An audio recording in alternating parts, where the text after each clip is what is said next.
บ่ละน้อ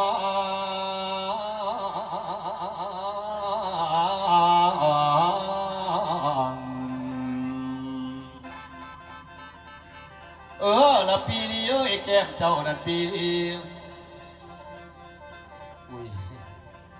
รัศมีเอ้ยขั้นเจ้าเอากับพี่สิผ้าห่างผ้านี้สุดยอดสิจูดเหล่าเผาเฮือนผูกบักบักแตง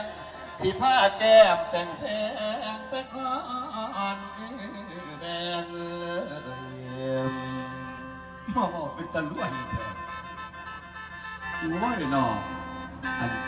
สิจูดเหล่าจูดเลื่อนละผูกบักแตงไปขายดูจุดเจ้าว่าโอ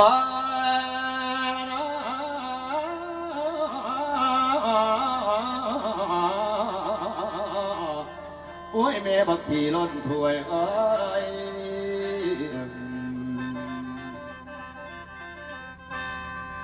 มื่อนี้บุญไหลสายยาวคือมื่อนี้ท่านดอกเพชรเพิ่นได้เอาขน่อยมาจากสวรรค์เขตมาลองมาล่ำสู่ฟังขั้นบางข้างบางเถื่อบางกรณีแม่เอ้ยอย่าสุพรรณศึกษาหาพวกขั้นบ่เพิ่นก็ว่าบ่ได้หัวขั้นบ่ตกหัวเพิ่นว่ามันบ่เปียกว่าแม่น้อ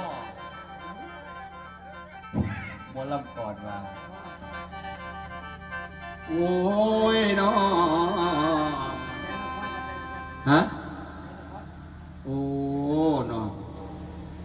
นี่ล่ะพี่น้องเอ้ยเพิ่นว่าเงินนี่อันนี้ล่ะเพิ่นว่าเงินสมาคือเจียเนี่ยเป็นคือไก่พะนะสาธุเด้อคันจังไห้บ่นี้ให้มีแต่ความสุขอันตรายไม่ทุกข์ก็อย่ามีมาตองคันว่าบ่ให้ไว้ของอันตรายจะได้มาคอยสุขอยู่ล้วนเสมอดังเดิมเด้ออัญญาเด้อคันจะไปทางใต้ให้มีผู้ซอยเหลือสาธุเด้อขันจะไปทางเหนือให้มีผู้ซอยคำย่ำจะลงอาบน้ำมีผู้ล่างดอกซวยไข่ปะนะน้ำแม่เนาะสาธุเด้อเจ้าจะเจ็บเจ้าจะไข่อันโพยไพ่ปัญญาใจขออย่าอุบัติไก่ในเนื้อให้ห่างทิ้งขนาดจังสี่บัดนี้ว่าสิเว้าจังสี่เรากับสาวหมอลำมือนี้ยังเมื่อมายิงน้องข้องดับพวกบักลำตัวก็นำน้องเอาตนเจ้าสมบูรณ์เลยตีเถอะตีว่าแพ้เขาฝ่ายสีข้ามเจ้าหัวลำสีกระดำจะหมอจะคอเอาดอกกาวน้ำโอ้ยพี่น้อง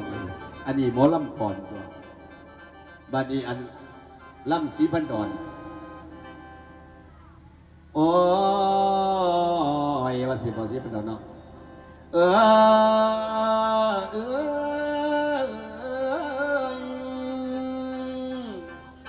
คันเก่า